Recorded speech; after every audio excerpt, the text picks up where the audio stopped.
Doctor माया, भारत में ये सब कुछ हो क्यों नहीं रहा है? क्या भारत अज्ञानी है? भारत की मीडिया मूर्ख है? भारत के पत्रकार बेवकूफ है? भारत के राजनेता मूर्ख हैं? उनको कोई समझ नहीं है? Indian council of medical research से पूछना चाहिए सवाल, इंडियन मिनिस्ट्री ऑफ हेल्थ से पूछना चाहिए सवाल, या public health foundation of India से पूछना ये सब चाहिए सवाल, एनटागी से पूछना ये चाहिए ये सवाल।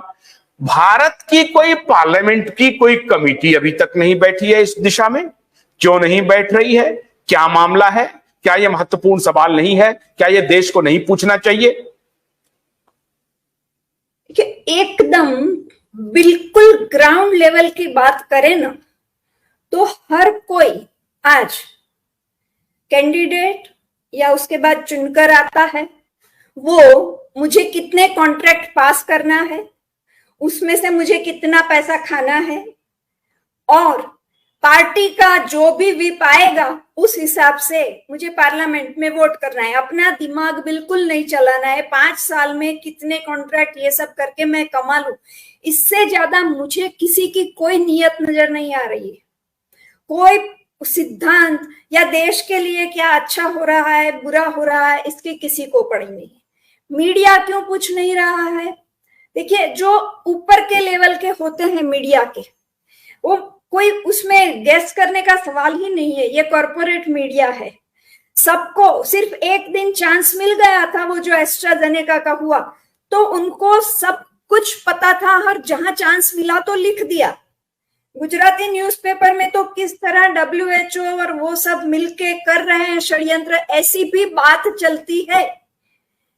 अब जो हमारा रितिका और उनका केस है, वो भी उनको आज तक कभी उन्होंने वो न्यूज़पेपर में नहीं, ओवरनाइट तो उनको ज्ञान आ नहीं गया हो सकता है, उनको सब पता था, मगर मौका ढूंढ रहे थे जो नीचे वाले हैं। ऊपर से मुझे कई पत्रकारों ने बोला है कि हमारे कुछ विषय पर नहीं लिखने का प्रेशर आता है हम पर ऊपर से। तो वो ऊपर वाले हैं, वो कॉर्पोरेट और वो सब पूरे ये जो फार्मास्यूटिकल कंपनीज, उसके पीछे जो सब चल रहे हैं, बड़े कैपिटल के और खुद भी कॉर्पोरेट है, तो उनके प्रभाव में ये ऊपर का लेवल है। नीचे वाले कोशिश करना चाहे तो भी उनके ऊपर प्रेशर आता है। तो मीडिया नहीं सवाल करेगा। आज के हमारे कोई भी पॉलिटिकल पार्टीज को, मैंने बोला ना, इससे ज्यादा कोई पड़ी हो इतना दिखता नहीं है मुझे। जिनको भी थोड़ी सी यहां तक बोला है कि मैंने बोला मैं आपको लिख के पूरा दूं, आप अपनी पार्टी के ऊपर दीजिए। बोलते आधे पेज से ज्यादा पढ़ने का किसी, कोई भी MP MLA की बात कर रही हूँ, MP इस आधे पेज से ज्यादा पढ़ नहीं पाते हैं। आप क्या सोचते हैं ये लेजिस्लेशन बनते कोई पढ़ता है? पार्टी ने बोला हाँ बोलना है तो हाँ बोला, ना बोलना है तो ना बोला। इससे आगे आजकल MP कुछ नहीं कर रहे हैं, तो और कौन उठाएगा सवाल? हम तो उठाते ही हैं।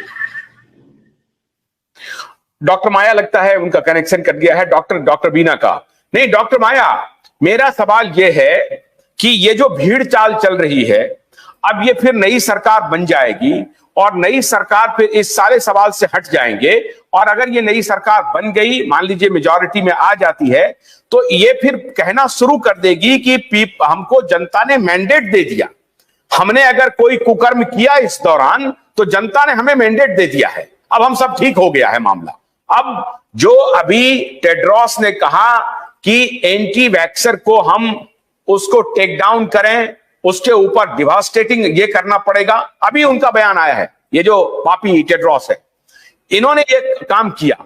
आपको लगता है कि सरकार को लगातार ग्रिल करने के लिए, हमारी संख्या कमजोर है, मैं इसके पहले की डिबेट को और ज्यादा आगे बढ़ाऊं, मैं अपने क्यूवाइब नेटवर्क के दर्शकों से यह आग्रह करता हूं, और खास तौर से सहारा के निवेशक बंधुओं से, जो एजेंट बंधु हैं, जो सहारा के निवेशक दर्शक हैं हमारे और SSR वॉरियर हैं, जब भी मैं देखता हूं कि आपके मुद्दे को जब मैं उठाता हूं तो बड़ी संख्या में आप हमारे साथ जुड़ते हैं, और SSR वॉरियर को भी मैं देखता हूं, लेकिन वो सवाल जो आपके कॉमन जनमानस के सवाल हैं, उसमें आपकी रुचि नहीं होती है।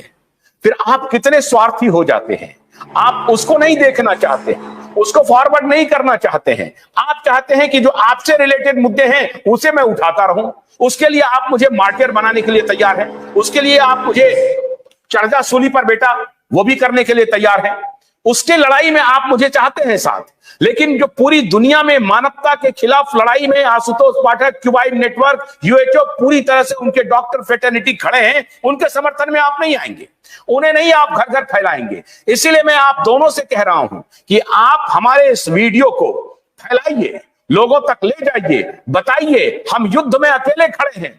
पूरी कॉर्पोरेट मीडिया, जुडिशरी, फार्मास्यूटिकल कंपनियां, डॉक्टर्स और सरकार, पॉलिटिकल पार्टियां सब एक तरफ है, हम अकेले खड़े हैं और हमारे साथ यूएचओ के सारे डॉक्टर्स खड़े हैं। इसमें अगर आप हमारा साथ नहीं देंगे तो ध्यान रखिए, फिर मैं आपके साथ भी न्याय नहीं कर पाऊंगा। ये मैं डंके की चोट पर कह रहा हूं। इसीलिए मानवता की रक्षा के लिए आपको हमारे इस शो को आगे बढ़ाना पड़ेगा, आपको बढ़ाना चाहिए, आपको देखना चाहिए, आपको ट्वीट करना चाहिए, रीट्वीट करना चाहिए, शेयर करना चाहिए, लाइक करना चाहिए। यह मैं आपसे अपील कर रहा हूं, आग्रह कर रहा हूं। डॉक्टर बीना, अमेरिका में सेलेक्ट कमेटी के पास लोग जा रहे हैं, हमारे यहां क्यों नहीं जा रहे हैं? अभी डॉक्टर माया ने कहा कि कुछ अखबारों ने जब एस्ट्राजेनिका की बात आई तो उसको प्रमुखता से पब्लिसाइज किया, लेकिन हमारे यहां अभी तक कोई इस तरह का इंटरव्यू हुआ क्यों नहीं? कोई पूछताछ हुई क्यों नहीं? या सरकार ये मान के चल रही है कि ये जो महामारी आई ये प्राकृतिक महामारी है? एंथनी फॉची के पूरे नैरेटिव से हमारी सरकार गाइडेड है, या डब्ल्यूएचओ जो कह रहा है उसकी सत्यता को मान रही है सरकार? अगर उसकी सत्यता को सरकार मान रही है तो डब्ल्यूएचओ ने कहा कि 45 लाख लोगों की मौत हुई है, सरकार ने उसको डिनाई कर दिया। सरकार ने कहा नहीं 5 लाख लोगों की मौत हुई है। इसका मतलब है कि सरकार डब्ल्यूएचओ के खिलाफ भी जाती है। मेरा यह सवाल है डॉक्टर बीना कि क्या डब्ल्यूएचओ के खिलाफ हमारी सरकार कोई कदम क्यों नहीं उठा रही है? उसके लोगों को या सौम्या स्वामीनाथन जैसे भ्रष्ट साइंटिस्ट की पूछताछ पार्लियामेंट्री कमेटी क्यों नहीं कर रही है? एक्चुअली ये पूरा जो षड्यंत्र है ये जनमानस के खिलाफ है, एंड जो हमारी गवर्नमेंट है ना वो डब्ल्यूएचओ को फैसिलिटेट कर रही है कि उनका वो जो पॉलिसी है वो हमारे ऊपर थोपे जाए। You know, it is all about, it is not about me, it is about you, I am only the facilitator. ऐसे काम कर रही है हमारी गवर्नमेंट। एंड एक्चुअली आप देखो ना तो ये पूरा जो षड्यंत्र है उसको एक ऑक्टोपस की तरह देखोगे तो उसके 8 पैर रहते हैं ऑक्टोपस के।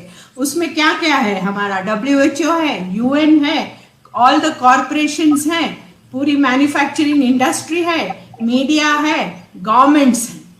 तो हम किन किन को हम कांटेक्ट करेंगे? You know, we can not go to the UN, we can not go to the WHO. हम मीडिया से कर सकते हैं या तो हमारे गवर्नमेंट से पूछ सकते हैं। ये 2 ही लिम्ब हम पकड़ सकते हैं। तो हमारी गवर्नमेंट से हम जोर से पूछना चाहिए कि व्हाट आर यू डूइंग? इतने लोग मर रहे हैं, दूसरा पैंडेमिक आ रहा है और कुछ ला रहे हैं। अपना जो डेमोक्रेसी है, अपनी जो राइट्स है, हम बोलते हैं right to vote, right to vote. Vote एक राइट हमारा मिल गया तो बस है क्या? बाकी राइट्स भी हमारे को चाहिए। Right to travel, right to mingle, right to mix with people, right to my own health. मेरे को जो सिस्टम ऑफ हेल्थ चाहिए मैं लूंगी। ऐसे नहीं कि कुछ मेडिसिन लाओ और थोपो पूरी जनमानस पर, एंड जो भी होता है उससे हाथ धो के दूर बैठ जाओ। कहीं अपना, सिर्फ अपना देख लो कि मेरे को कितने सीट्स आ रहे हैं, मैं उसके लिए दुआ करूंगा, मेडिटेट करूंगा, ये सब करूंगा। पर यहाँ पे जो लोग मर रहे हैं उसका कोई हिसाब नहीं है।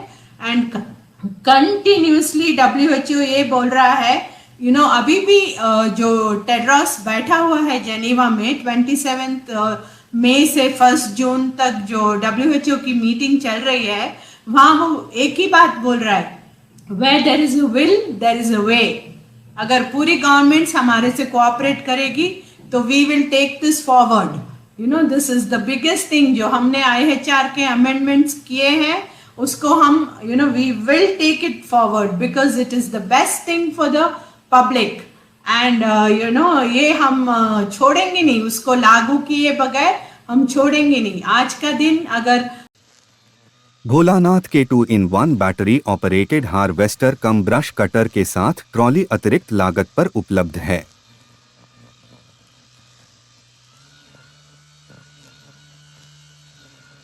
अधिक जानकारी के लिए कृपया दिए गए नंबर पर कॉल करें।